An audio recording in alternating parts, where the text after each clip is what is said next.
คริสตจักรเราก็ได้รับเกียรติพิเศษนะครับสำหรับ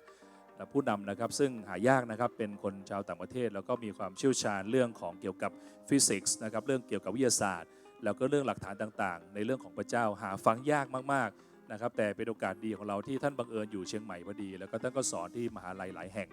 นะครับแล้วยังเป็นลูกศิษย์ผมเพิ่งรู้ว่าท่านเป็นเหมือนกับได้เรียนกับคนที่ระดับท็อปของโลกในเรื่องของการเขียนพระคัมภีร์เป็นพระคัมภีร์ที่ท่านเปิดดูนั้นแผนที่ที่เขียนพระคัมภีร์นั้นเขียนโดยคนคนหนึ่งซึ่งเป็นอาจารย์ของท่านอย่างเงี้ยดังนั้นเราแบบโอ้โหพี่น้องเราไม่ต้องไปสัมมนาต่างประเทศจึงได้เจอคนประมาณนี้นะครับเราได้มาเจอแล้วก็อาจารย์โจก็ยินดีจะมาแบ่งปันเราเรื่อยๆนะครับวันนี้เราก็มาพบกับในเรื่องหนึ่งที่สำคัญนะครับเรื่องไดโนเสาร์พี่น้องชอบไดโนเสาร์ไหมครับโอ้โหวันนี้เรามาดูหลักฐานทางวิทยาศาสตร์นะครับเพื่อเป็นด้าน knowledge นะครับด้านความคิดด้านสมองนะครับปรบมือต้อนรับอาจารย์โจด้วยกันนะครับในเช้าวันนี้แล้วก็ผู้แปลคุณวิกกี้นะครับเป็นปรบมือด้านหลังด้วยกันปรบมือด้วยกันขอบคุณพระเจ้าครับ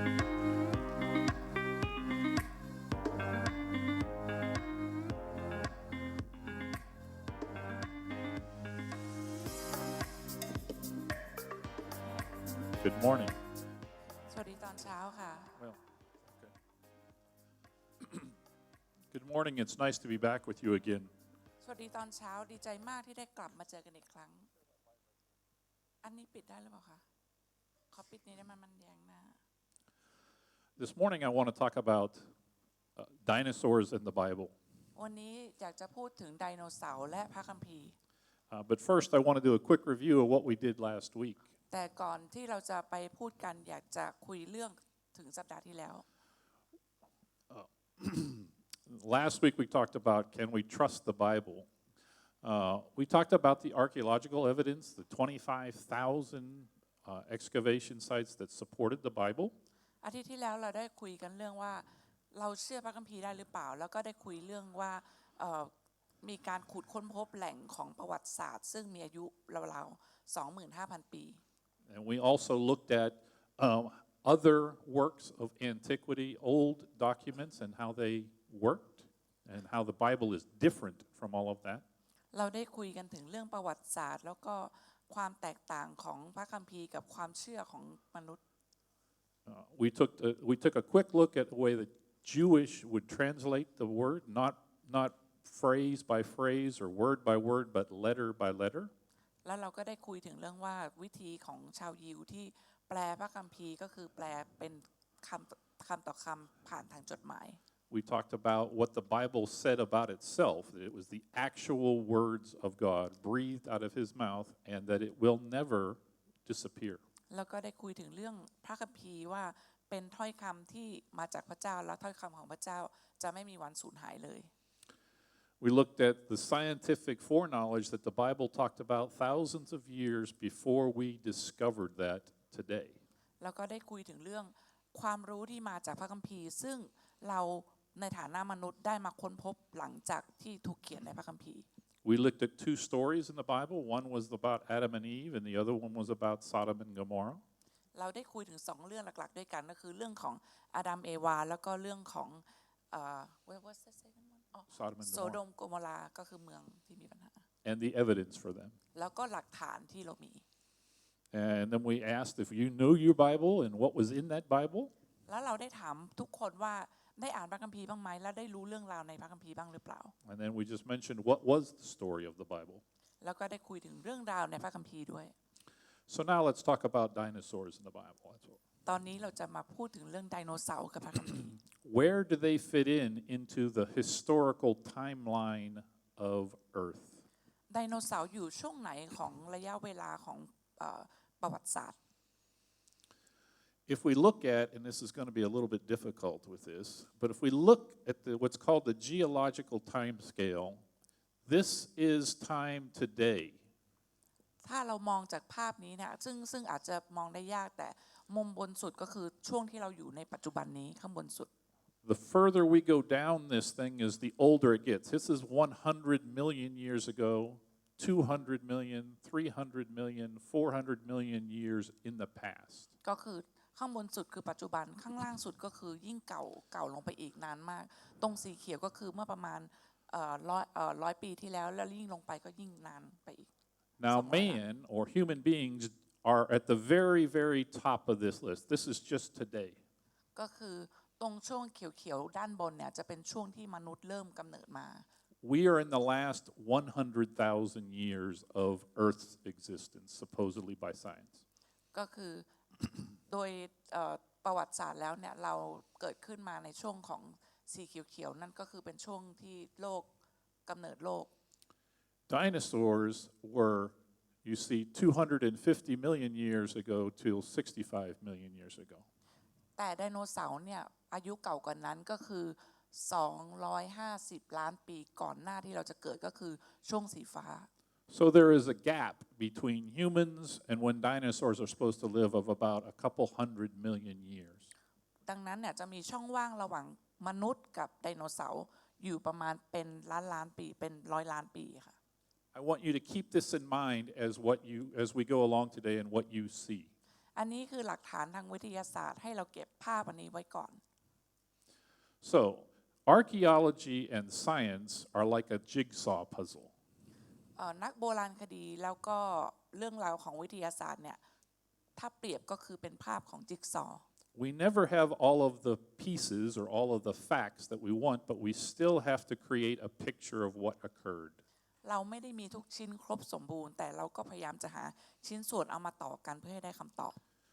Now, recently we have discovered some very troubling pieces of the puzzle that don't fit. และเมื่อไม่นานมานี้เรามีชิ้นส่วนที่เป็นจิ๊กซอว์อันหนึ่งที่ไม่รู้จะไปวางไว้ตรงไหน Like, some Russian scientists found some bones that were only less than 30,000 years old. เมื่อไม่นานมานี้นะคะมีนักวิทยาศาสตร์คนหนึ่งเจอชิ้นกระดูกอันหนึ่งซึ่งมีอายุมากกว่า30,000 ปี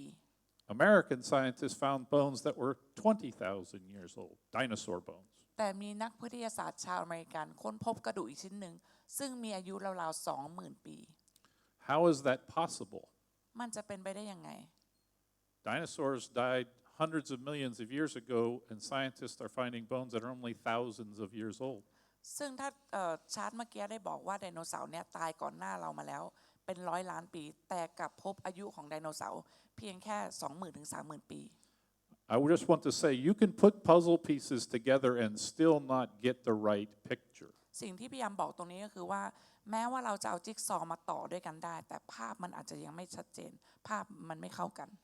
We just want to find out what the true story of dinosaurs is. ตรงนี้เราเลยจะมาคุยกันว่าเรื่องจริงของไดโนเสาร์คืออะไร So, some facts about dinosaurs. ตรงนี้จะเป็นเรื่องจริงบางอย่างเกี่ยวกับไดโนเสาร์ Many people don't know the average size of a dinosaur is about the size of a sheep. จริงๆแล้วหลายคนไม่ทราบว่าขนาดของไดโนเสาร์เนี่ยเป็นขนาดเดียวกับแกะหรือแพะเนี่ยแหละค่ะ Did you know that? มีใครรู้ไหม Only a few dinosaurs get to be the very big dinosaurs that we think of when we think of dinosaurs. ดังนั้นจะมีไดโนเสาร์แค่ไม่กี่ตัวที่มีความสูงและความใหญ่แบบที่เราคิดในจินตนาการ The largest dinosaur egg ever found is only about 18 inches in diameter. ไดโนเสาร์ตัวที่ใหญ่ที่สุดเนี่ยมีความกว้างแค่18 นิ้วเท่านั้นเอง This is a dinosaur egg. This is an ostrich egg. So all dinosaurs are born fairly small. ข้างบนเป็นไข่ของไดโนเสาร์นะคะซึ่งประมาณ18 นิ้วข้างล่างเป็นไข่ของนกกระจอกเทศซึ่งมีขนาดแค่8 นิ้วจริงๆแล้วเนี่ยมันก็บอกว่าไดโนเสาร์เนี่ยไม่ได้ตัวใหญ่มากมายอะไร And one thing about reptiles, they never stop growing. Their entire life, they continue to grow. สัตว์เลื้อยคลานเนี่ยมันไม่หยุดโตมันจะโตไปเรื่อยๆก็คือมันจะไม่หยุดที่จะตัวใหญ่ขึ้นตัวใหญ่ขึ้น Human beings stop growing when they're late teens, maybe 20 years old. Reptiles continue to grow their whole life. มนุษย์เราจะหยุดเติบโตช่วงเราอายุ20 ปีแต่สัตว์เลื้อยคลานจะไม่หยุดโตมันจะโตไปเรื่อยๆเรื่อย So the question is,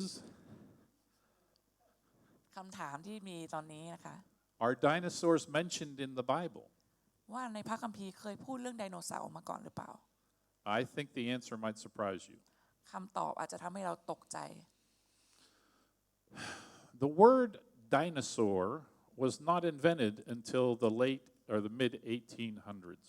คำว่าไดโนเสาร์ถูกเอามาใช้ในช่วงปี 1800 If you look in a dictionary in the early 1800s, and you cannot see the top of this screen, so I'm sorry about that. But you look in a dictionary from 1891, and there is no word dinosaur in it. ถ้าเราดูใน dictionary นะคะก่อนหน้าปี 1800 เนี่ยเราจะไม่พบคำว่าไดโนเสาร์เลย Why would there not be a word in the dictionary of the dinosaur? ทำไมถึงไม่มีคำว่าไดโนเสาร์อยู่ใน dictionary ถ้าไดโนเสาร์มีอยู่จริง It wasn't invented yet. ๆ เพราะว่าคำว่าไดโนเสาร์ยังไม่ถูกเอามาใช้ The word dinosaur was probably invented by a guy named Richard Owen. ผู้ชายที่ชื่อริชาร์ดโอเวนนะคะเป็นคนที่คิดคำนี้ขึ้นมาคำว่าไดโนเสาร์ And the word itself translated means fearfully great lizard. คำว่าไดโนเสาร์ถูกแปลว่าน่ากลัวและเป็นตัวสัตว์เลื้อยคลานที่ใหญ่มาก So before that time, they were called something else, and they were called dragons a lot. ดังนั้นก่อนหน้าที่จะมีคำว่าไดโนเสาร์เนี่ยมันถูกเรียกว่ามังกรมาก่อน So since the term dinosaur was not invented until the last 100 years, your Bible probably doesn't say dinosaur in it. ดังนั้นถ้าคำว่าไดโนเสาร์เนี่ยไม่เคยถูกใช้มาก่อนในปี 1900 เนี่ยแสดงว่าในพระคัมภีร์จะไม่มีคำว่าไดโนเสาร์เลย But if you look up the word dinosaur, you find it occurs 34 times in the Bible. แต่ถ้าเราลองดู Not dinosaur, dragon, sorry. ถ้าเราลองดูคำว่ามังกรเนี่ยจะพบถึง 34 คำด้วยกันในพระคัมภีร์ You will see that in Genesis, Exodus, Deuteronomy, Job, and in many, many other places. ก็คือจะพบในปฐมกาลอพยพเฉลยธรรมบัญญัติโยบแล้วก็เรื่อยๆมาจนสุดท้าย Dinosaurs are mentioned throughout history, but the name has been changed. ไดโนเสาร์มีตั้งแต่ประวัติศาสตร์เป็นต้นมาแต่ว่า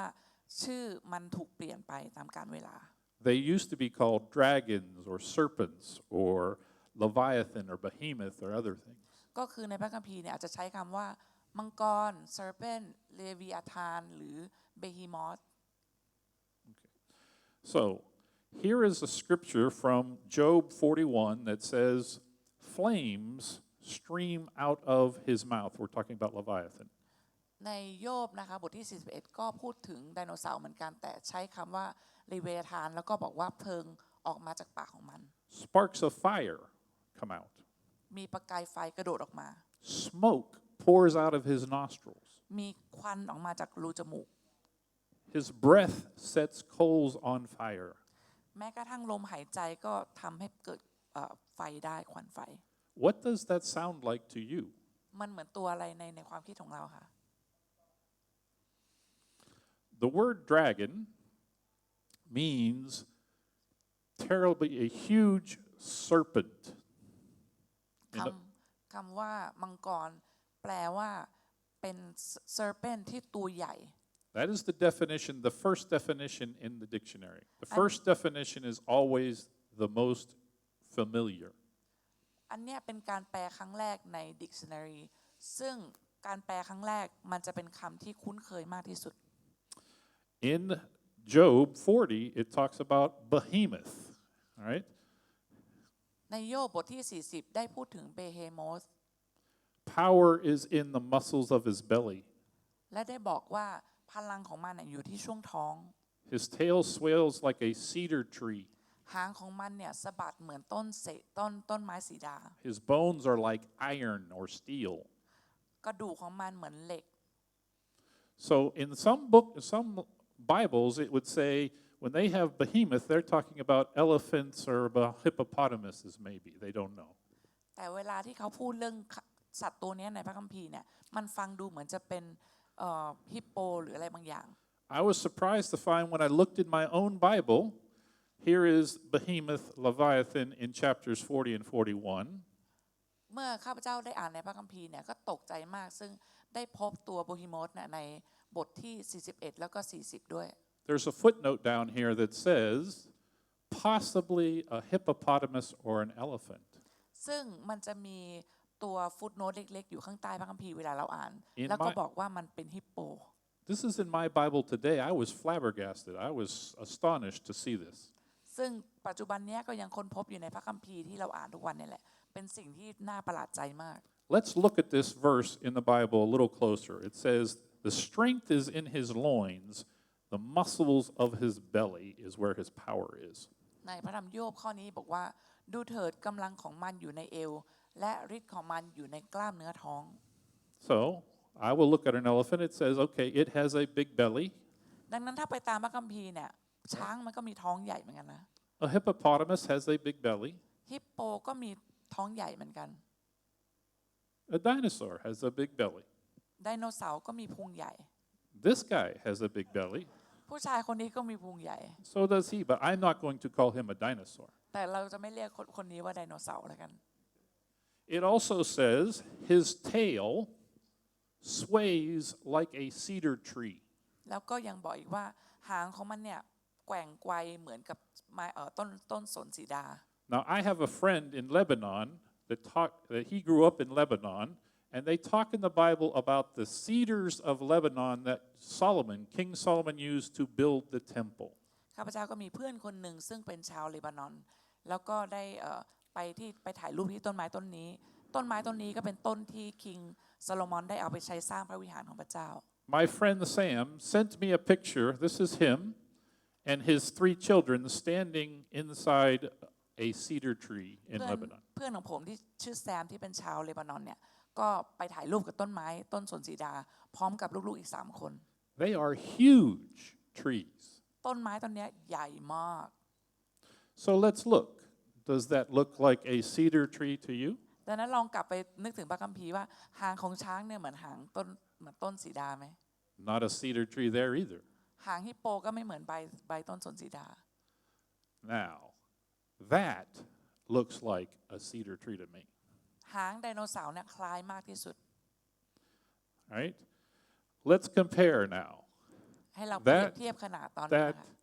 or that. ว่าอันไหนมันจะเหมือนใบต้นสนสีดามากที่สุด This is a human being could be in the width of that and it's not even close. ถ้าเราลองเปรียบเอาไซส์ของมนุษย์กับไซส์ของหางไดโนเสาร์เนี่ยเราจะรู้เลยว่ามันขนาดมันต่างกันมาก Job 40 continues. His bones are like bars of steel. ในโยบบทที่40ก็ยังอธิบายอีกว่ากระดูกของมันเหมือนทองสำริด This is a Bronchiosaurus bone. อันนี้คือ Toe แค่ bone. กระดูกนิ้วเท้าของไดโนเสาร์ค่ะ Now this is the leg that goes with that toe bone. อันนี้คือแค่ขาอย่างเดียวที่เข้ากับกระดูกเท้าเมื่อกี้ที่เราเห็น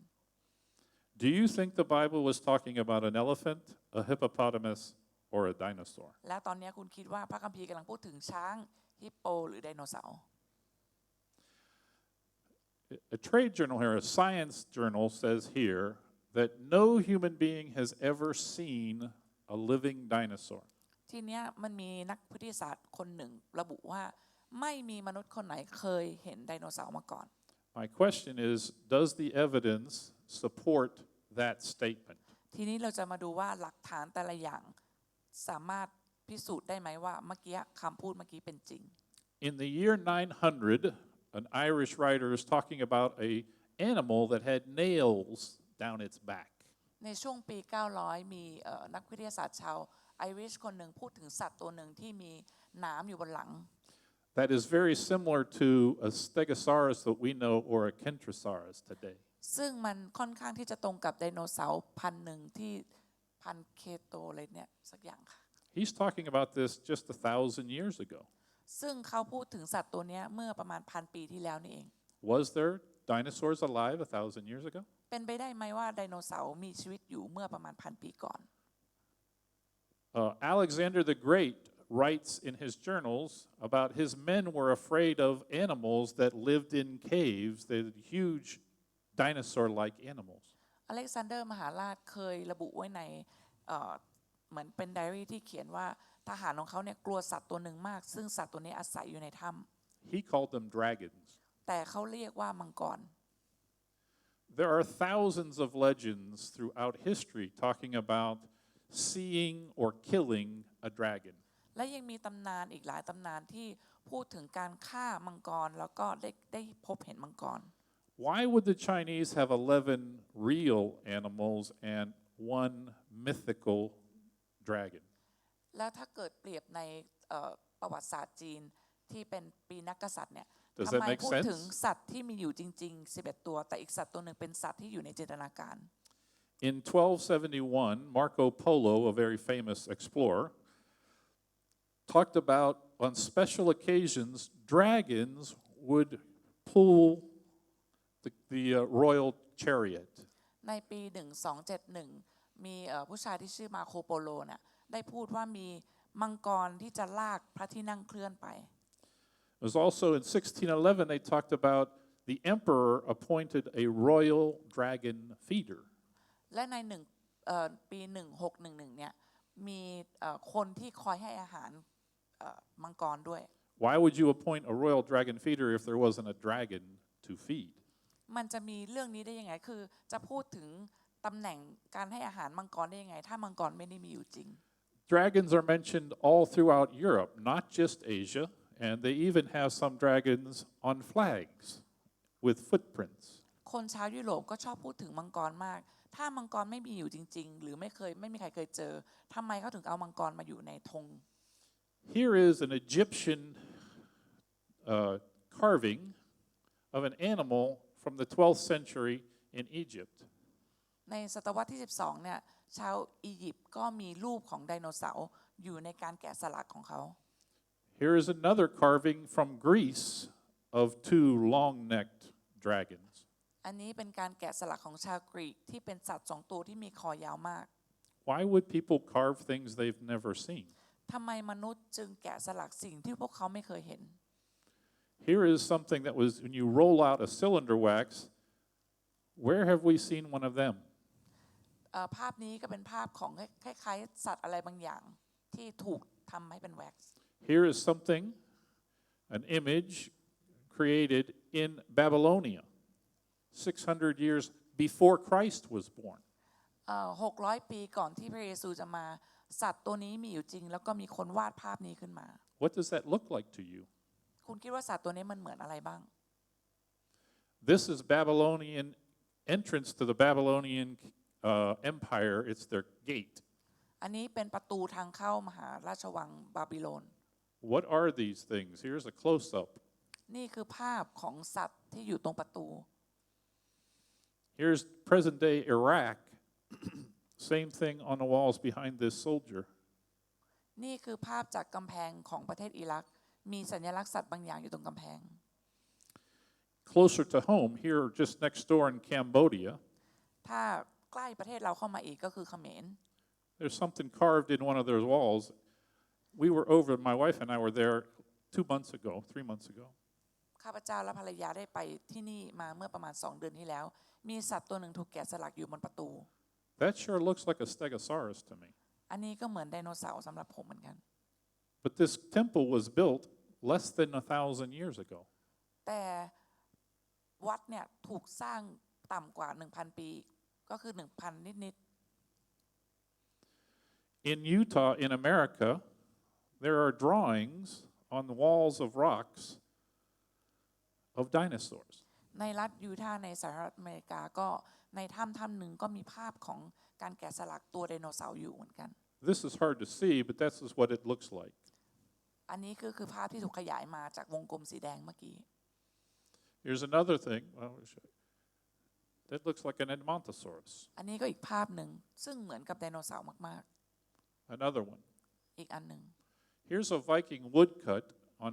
the Viking ship of a serpent eating a man. อันนี้เป็นภาพแกะสลักที่อยู่บนเรือไวกิ้งเป็นรูปของคล้ายๆไดโนเสาร์กำลังกินมนุษย์อยู่ Here is a Viking ship. This was very prominent on early Viking ships that they would actually have a serpent's head. และเรือไวกิ้งก็จะมีตรงหัวเรือเนี่ยจะมีรูปของลักษณะเป็นหัวมังกร Why would people from all over the world, different cultures, different backgrounds, different everything, why would they draw pictures of things they have never seen? สิ่งที่น่าแปลกก็คือทำไมทุกๆวัฒนธรรมทุกๆประเทศที่เราเจอมาเนี่ยทุกคนมีภาพของไดโนเสาร์ซึ่งเป็นภาพของสัตว์ที่บอกว่ามนุษย์ไม่เคยเห็นมาก่อน Does that make sense? Is that reasonable that they would draw pictures of things they have never seen? เป็นไปได้เหรอที่คนเราจะวาดสัตว์ที่ไม่เคยเห็นมาก่อน Or is that they would draw something that they saw was so horrible, so fierce, so nasty, so terrible that they would remember that for the rest of their life? แต่เป็นไปได้ไหมว่าเขาเห็นมาจริงๆแล้วเขาก็กลัวมากกลัวที่จะเอามาวาดต้องวาดระบุเอาไว้เป็นคล้ายๆลักษณะของสัตว์ที่น่ากลัวในสมัยก่อน This is a sword from Roman area, from the Roman times. อันนี้เป็นดาบที่อยู่ในยุคโรมัน This is what it looks like on the sword itself. แล้วบนดาบก็มีรูปของไดโนเสาร์อีกเช่นกัน In England, there is a cathedral in northern England where they buried the bishop that was there. He died in 1496, and under this rug, ในโบสถ์ที่อังกฤษนะคะโบสถ์แห่งหนึ่งเนี่ยก็ได้ฝังร่างของนักบุญท่านหนึ่งเอาไว้ในปี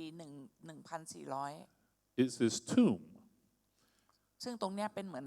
ที่ฝังศพของนักบุญ And in this brass tomb inlay is two dinosaurs. หินที่ปิดไว้ตรงพื้นเนี่ยก็มีรูปของไดโนเสาร์ด้วย Were dinosaurs alive in 1496? เป็นไปได้ไหมว่าไดโนเสาร์มีอยู่จริงในช่วงปี1496 Here is a coin from 1609 showing a knight slaying a dragon, ใน killing it. เหรียญอันนี้ถูกสร้างเมื่อปี1609มีรูปของไดโนเสาร์ที่กำลังถูกแทงถูกฆ่าอยู่ Here's a coin from 1606 showing a soldier slaying a ใน dragon. ในปี1606ก็เหมือนกันก็มีรูปของไดโนเสาร์เนี่ยกำลังถูกฆ่าซึ่งถูกสลักไว้บนเหรียญ Here's a coin from 1622, same thing. ปี1622ก็มีรูปแบบเนี้ยคล้ายๆกัน It seems like to me in the early 1600s that was a thing to do was to go out and slay a dragon. ถ้าเป็นผมสันนิษฐานว่าในช่วงปีเนี้ยเกิดการฆ่าไดโนเสาร์บ่อยครั้ง Here is a Bulgarian postage stamp. อันนี้เป็นสแตมป์ของประเทศบัลแกเรีย Here is a Russian medallion. เมื่อกี้เป็นภาพของจากรัสเซียมีการฆ่ามังกรมีการฆ่าไดโนเสาร์ Here is the crest of Lithuania. อันนี้เป็นภาพจากประเทศลิทัวเนียก็มีรูปของไดโนเสาร์การฆ่าไดโนเสาร์ Stegosaurus. เป็นไดโนเสาร์ใช่ไหมคะ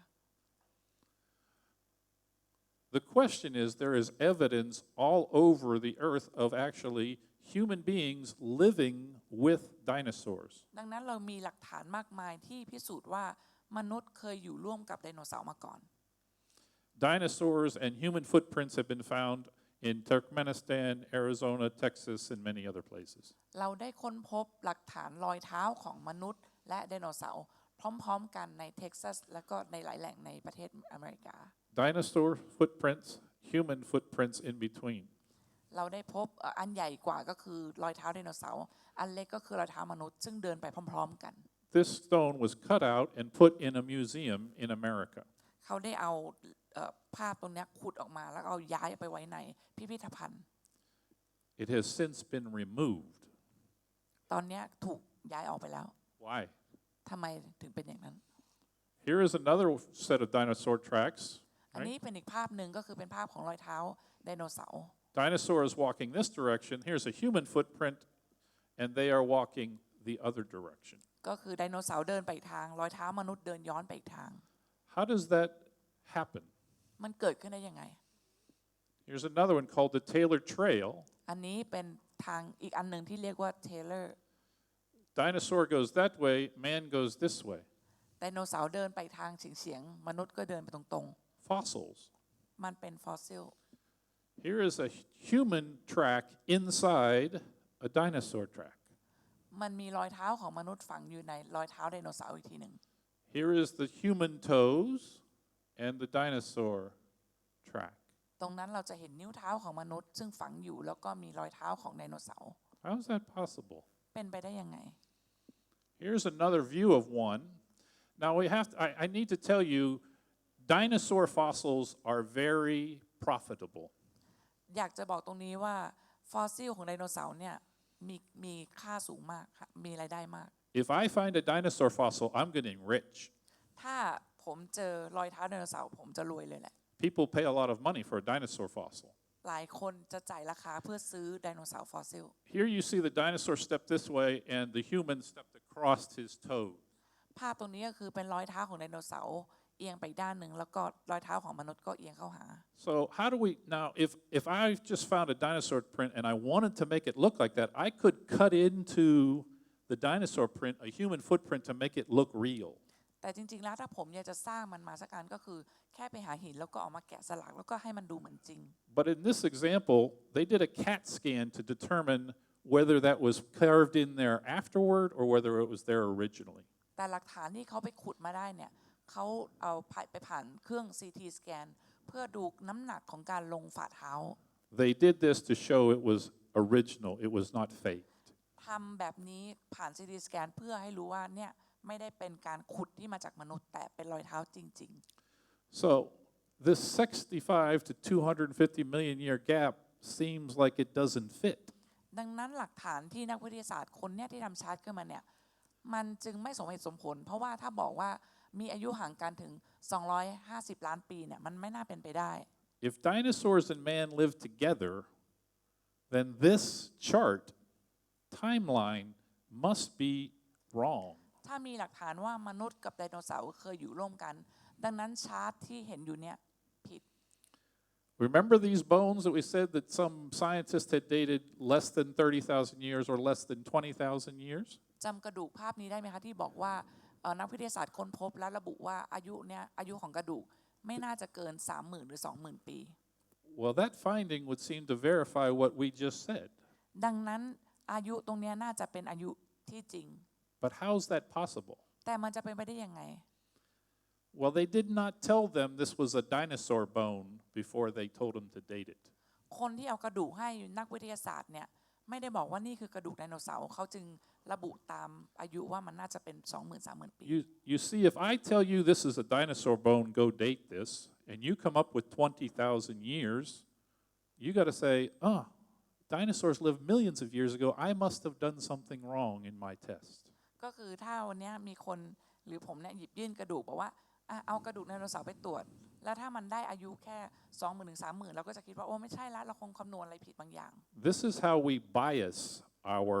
testing before we ever start the test. เพราะว่าบางครั้งการถูกระบุอะไรบางอย่างชัดเจนเกินไปมันทำให้สมองเราไปจำกัดพื้นที่ความคิดหรืออายุของสิ่งเหล่านั้น So, do you believe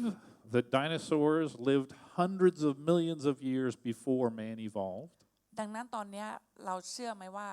ไดโนเสาร์เนี่ยอยู่ก่อนมนุษย์มาเป็น100 ล้านปี What we just showed you would say no. หลักฐานที่เรามีเมื่อกี้บอกว่าไม่จริง We go back to this verse in Job 40. It says, Behemoth, which I made along with you. ในโยบบทที่40บอกว่าดูเบเฮโมธเถิดซึ่งเราได้สร้างอย่างที่เราได้สร้างเจ้า The Bible tells us dinosaurs, Behemoth, Leviathan, was all made the same time we were made. พระเจ้ากำลังบอกว่าพระเจ้าสร้างเบเฮโมธหรือเลวียาธานพร้อมๆกับที่พระเจ้าสร้างเรา So, have fresh dinosaur bones ever been found? When I say fresh, I mean not fossilized. มีการค้นพบชิ้นเนื้อของไดโนเสาร์ถ้าพูดถึงคำว่าชิ้นเนื้อไม่ได้หมายถึงฟอสซิล The answer is yes. In Montana, many times, the microscopic soft tissue of T-Rex doesn't make sense. How could it still be there if it's 70 million years old? ซึ่งไม่นานมานี้ได้ค้นพบชิ้นเนื้อของไดโนเสาร์เป็นพันธุ์ T-Rex ที่ไม่ใช่เป็นฟอสซิลด้วยแต่เป็นชิ้นเนื้อจริงๆซึ่งมีอายุ70 ล้านปี So they said, well, maybe this is not a unique specimen that they found. เขากำลังคิดว่านี่ไม่น่าจะเป็นชิ้นเนื้อมนุษย์โบราณมนุษย์ยุคหิน Maybe scientists are going to have to reconsider how this all fossils form. ดังนั้นนักวิทยาศาสตร์น่าจะกลับไปคิดแล้วว่าไดโนเสาร์จะมีอายุ Notice they didn't ask how, not how it formed, but when it formed. ไม่มันต้องกลับไปคิดแล้วว่าเมื่อไดโนเสาร์เนี่ยถูกสร้างมาเมื่อไหร่กันแน่ Dinosaur bones have been found unfossilized in North America and in South America. ซึ่งชิ้นเนื้อของไดโนเสาร์ที่ไม่ได้เป็นลักษณะของฟอสซิลเนี่ย ถูกค้นพบในอเมริกาเหนือแคนาดา阿拉斯加มอนทานาและก็โคลัมเบียและเซาท์อเมริกา Here is what one guy said. He said, I had goosebumps. It was exactly like looking at a modern bone. มีผู้ชายคนหนึ่งบอกว่าผมขนลุกไปหมดเลยเพราะสิ่งที่ค้นพบเนี่ยมันไม่เหมือนกับกระดูกที่เป็นกระดูกทั่วไปแต่ But I can't believe that, ผม right? ก็ไม่อยากจะเชื่ออีกเช่นกัน I can't believe it because the bones are 65 million years old, so they can't be, right? How could blood cells survive that long? แต่สิ่งที่ผมไม่อยากจะเชื่อก็คือว่ามันมีอายุ65ล้านปีแต่เซลล์แล้วก็เลือดมันยังอยู่ในชิ้นเนื้อนั้นได้ยังไง He couldn't believe it because he wasn't allowed to believe it for what he's already been taught. ในฐานะของนักวิทยาศาสตร์เนี่ยถ้าเขาเชื่อสิ่งนี้มันเหมือนเขากำลังย้อนแย้งกับสิ่งที่เขาได้พิสูจน์มาก่อนหน้านี้ I want to say again, dragon, go back to that definition in the Bible. It says now rare. Notice that it didn't say extinct, it just said rare. ในพระคัมภีร์ได้พูดถึงมังกรว่ามันหายากแต่ไม่ได้บอกว่ามันไม่มีเพียง Are แค่มัน dinosaurs หายาก alive today? เป็นไปได้ไหมว่ายังมีไดโนเสาร์อยู่ทุกวันนี้ There have been 20,000 reported sightings of dinosaurs in the last century. มีการรายงานว่าค้นพบไดโนเสาร์ประมาณ 20,000 ครั้ง In Monterey, California, in 1925, this is what they found washed up on the shore. ที่มอนเทเรย์แคลิฟอร์เนียนะคะในปี 1925 ค้นพบหัวของไดโนเสาร์ลอยติดฝั่งขึ้นมา You can see what the outline of him looks like a little bit. นี่คือหัวแล้วก็เป็นคอแล้วก็เป็นตัว 6 meters long. มีความยาว 6 เมตร They assessed, they had a guy from the National Historic Society of British Columbia. He said it was a Plesiosaurus. แล้วก็มีนักวิทยาศาสตร์คนหนึ่งนักประวัติศาสตร์เนี่ยระบุว่าเป็นพันธุ์ไหน Washed up less than 100 years ago. ซึ่งถูกพัดขึ้นมาติดฝั่ง In 1977, this is what they drug up from the bottom of the sea here in New Zealand.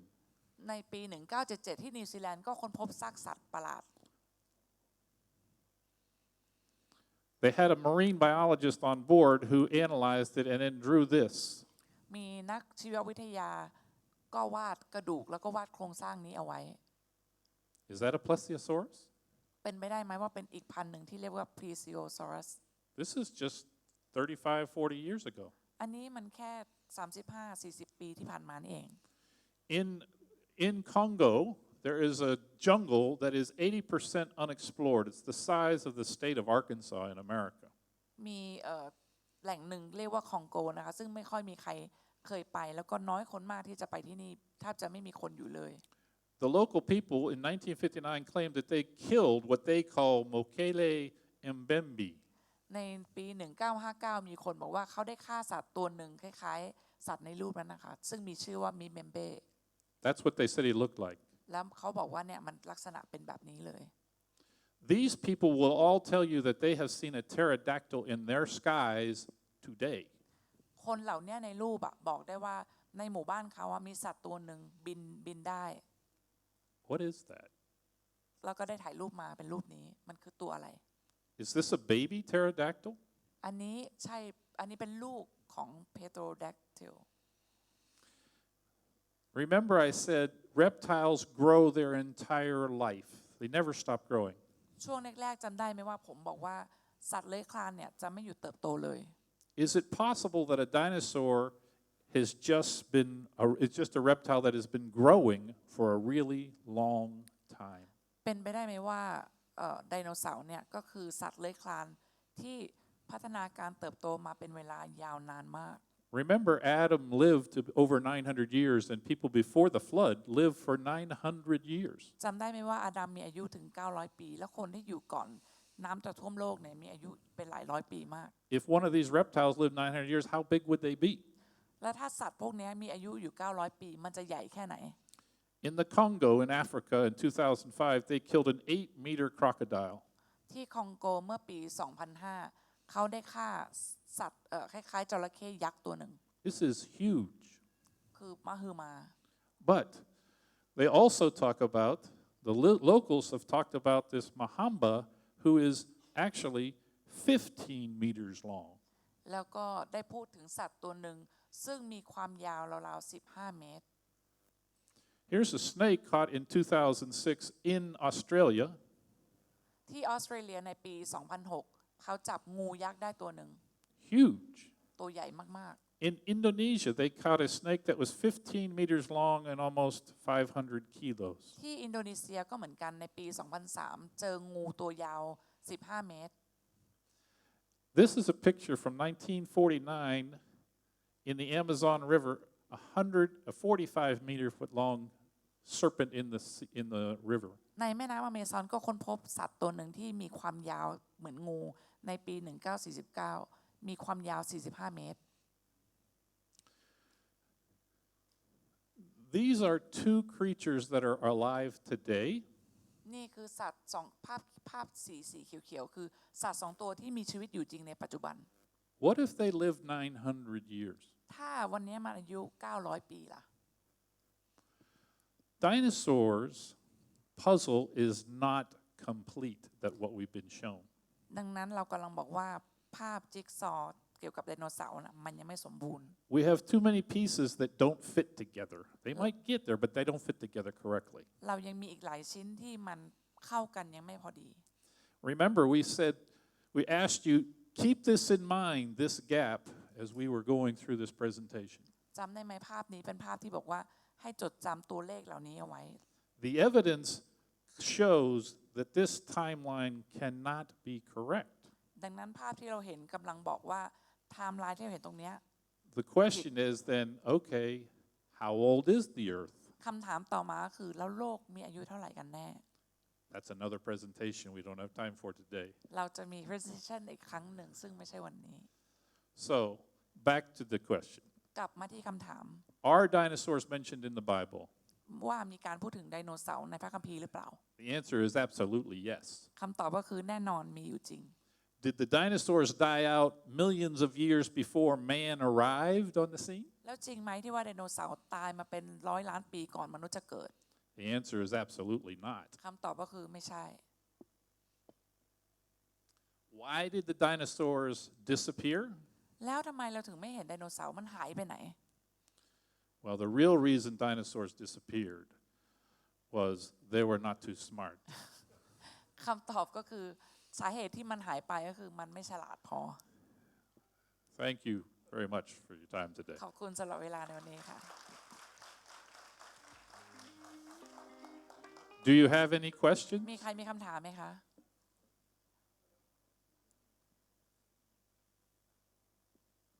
โอเค Back there? Yes.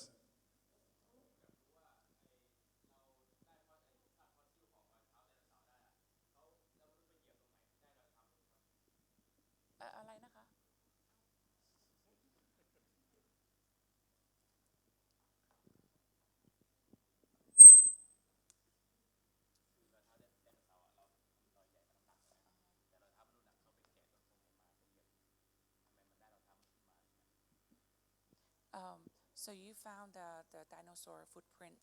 and what about a human one? Where did you get that, or how did it come to show? Well, how does a fossil form, right? The soil or whatever they step in has to be soft, right? And you have to like sink into it a little bit. It has to be soft and pliable. How long will it stay soft? ก็คือคำถามก็คือว่าเวลาที่สัตว์หรืออะไรเนี่ยเหยียบลงไปบนพื้นดินน่ะดินตรงนั้นจะต้องเกิดความนุ่มใช่ไหมคะแล้วมันยังนุ่มอยู่อย่างนั้นได้ยังไง How long does it stay soft today? แล้วมันยังนุ่มอยู่ทุกวันนี้ได้ยังไง Before it dries out and gets hard. ก็คือมันยังนุ่มอยู่ก่อนที่มันจะเกิดการแข็งตัวแล้วก็เป็นการแข็ง A month? อาจจะอยู่ได้เป็นเดือน They both had to be soft at the same time. When I step in there and a dinosaur steps in there, we have to step in there roughly the same time before it's going to dry out and turn into a fossil or a rock. ดังนั้นการที่ฝีเท้ามนุษย์อ่ะจะไปอยู่ในรอยเท้าไดโนเสาร์อ่ะมันต้องเป็นการเหยียบที่ไม่ห่างกันมากเกินคือจะต้องไม่ห่างกันถึง1 เดือนเพื่อที่ให้มันแข็งพร้อมกัน So these fossils that I showed you pictures of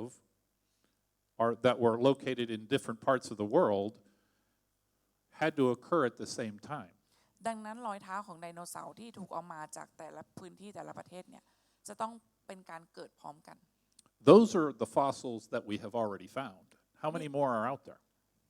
อันนี้เป็นแค่บางชิ้นที่เราเจอแต่ยังมีอีกหลายอันที่เรายังไม่ได้พูดถึงหรือยังไม่ได้ค้นพบ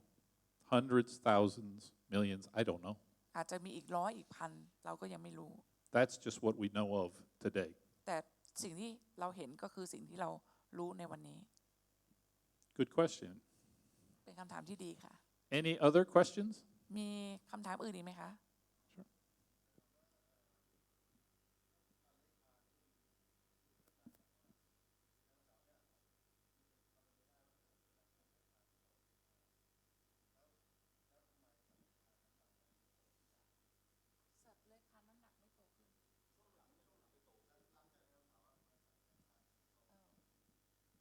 The question that he has is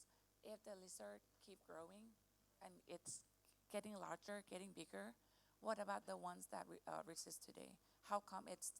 still small and doesn't grow in sizes? It's a very good question. What is killing anything today? อะไรเป็นตัวที่ฆ่าสัตว์เลื้อยคลานเหล่านั้นล่ะ Why is that? And there are other reasons. One of the other questions we talked about was there's a new theory. A lot of people talk about a asteroid hit the Earth, a meteor hit the Earth, and it threw up dust, and it blotted out the sun, and that's why the dinosaurs died. There's another theory out there today that that was not the one, that they don't have enough air. Now, we don't have a lot of time to go into that, but this is a fossil of a fly in tree sap. ก็คือถ้าตอบคำถามพี่วุฒิก็คือว่าสาเหตุที่แมลงหรือสัตว์เลื้อยคลานมันไม่ได้ไปใหญ่ขนาดเมื่ออดีตก็คือแอร์ก็คืออากาศที่มันไม่พอเพียงต่อสัตว์เหล่านั้นแล้วก็นี่เป็นฟอสซิลของตัวแมลงวันที่เข้าไปติดอยู่กับน้ำเชื่อมที่มันหล่นออกมาจากต้นไม้ซึ่งถูกเป็นการแข็งตัวเอาไว้ Scientists say this tree sap, it's called amber, is 120 million years old. แซปก็คือน้ำเชื่อมที่มันไหลออกมาจากต้นไม้ซึ่งมันจะเกิดการแข็งตัวแล้วบังเอิญแมลงวันมันเข้าไปอยู่พอดีเขาก็เลยแกะชิ้นนี้มาแต่สังเกตว่ามันมีอากาศข้างในซ่อนอยู่ There's an air bubble in this thing, right? See that right there? เราจะเห็นกลมๆนั่นคืออากาศที่ฝังเข้าไปในแอมเบอร์ด้วย And they analyzed the air in that bubble. และเขาก็เอาอากาศตรงนั้นมาวิจัยดู And they found that in that air bubble, there's 50% more oxygen than there is in the atmosphere today. สิ่งที่ค้นพบจากออกซิเจนในบับเบิ้ลเล็กๆเนี่ยมีออกซิเจนมากถึง 50% ซึ่งทุกวันนี้เรามีออกซิเจนไม่ถึง 50% There's some other experiments that have shown there may be even more oxygen in the atmosphere at that time. So what they're saying here is the suggestion is that dinosaurs have a very small nose. ก็คือปัจจุบันเนี้ยอากาศเราไม่ได้มีมากถึงสมัยโน้นซึ่งมีน้อยกว่า 50%ถ้าเปรียบเทียบของจมูกไดโนเสาร์เนี่ยรูค่อนข้างเล็กมาก And a horse has a very small nose. ม้าก็มีจมูกที่เล็กมาก Right? But the relative size, a dinosaur is going to require significantly more oxygen than a horse is. A horse is about this size, a dinosaur is this size. ดังนั้นตามขนาดของสัตว์เนี่ยไดโนเสาร์สูงกว่าม้ามากไดโนเสาร์จึงต้องการออกซิเจนเยอะกว่าม้า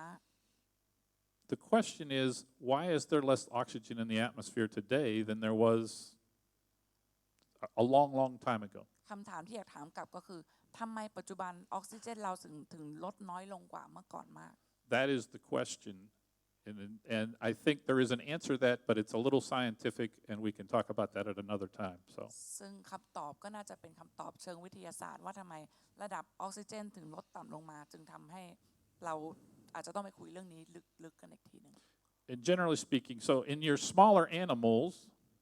you asked the question, where did the question come from? You asked about smaller animals, why aren't they growing into that size? Because they don't have the same amount of oxygen and they're not staying alive. There are other things out there. Why are these things dying out? They're probably been killed. Most dinosaurs have probably been killed, either for the meat, because they were a menace or a problem for society. I'm not letting you translate. So. โอเคก็คือสาเหตุถ้าจะตอบคำถามพี่วุฒิว่าทำไมสัตว์เลื้อยคลานมันไม่กลายมาเป็นไดโนเสาร์สักทีคำตอบก็คือว่าอย่างแรกคืออากาศมันไม่เพียงพอเพราะ จมูกมันไม่ได้ระดับพอมันเกินระดับของออกซิเจนที่มีอยู่จริงมันก็ตายไปอีกเหตุผลนึงก็คือว่ามันถูกไล่ล่าเพราะมันทำอันตรายให้มนุษย์ได้ And when we say a menace, that they are a threat to human beings. They can eat us, destroy us, and whatever else it is. So, because of many of these reasons, there used to be a lot of tigers probably roaming around Chiang Mai, right? Why aren't there tigers roaming around anymore? โดยเหตุผลที่ว่าเราไม่สามารถปล่อยให้มันมีชีวิตอยู่ร่วมพวกเราได้มันอาจจะทำอันตรายกับเราได้ไม่ต่างอะไรกับเสือสิงโตว่าทำไมทุกวันนี้เสือมันไม่สามารถเข้ามาอยู่ในเมืองเพราะมันจะฆ่าเรา They are a threat to us. They are a threat to our children. So we don't want them around. We either kill them or be killed by them. ก็คือเราไม่สามารถอยู่ร่วมกับมันได้ไม่งั้นมันจะทำอันตรายเราหรือลูกเราดังนั้นถ้าเราไม่ฆ่ามันทิ้งมันก็จะฆ่าเรา So as far as environmental conditions as to why they're not growing and lasting 100 years, why aren't we growing to 100 years? Why don't we grow to 1,000 years old? ซึ่งเหมือนกันทำไมเราถึงไม่มีอายุ900ปีเหมือนเมื่อก่อนเหมือนอาดัมเอวาก็คือคำตอบเดียวกันว่าทำไมเดี๋ยวนี้ไดโนเสาร์ถึงสัตว์ตัวเล็กถึงไม่กลายมาเป็นตัวใหญ่ God said we are limited to 70 or 80 years. Our years would be limited to 120. พระเจ้าบอกว่าพระเจ้าอนุญาตให้เราตอนนี้สมัยนี้อยู่แค่70 80หรือมากสุดก็ประมาณ100 So we don't live because of sin that man committed in the Garden of Eden. เราไม่ได้อยู่ภายใต้บาป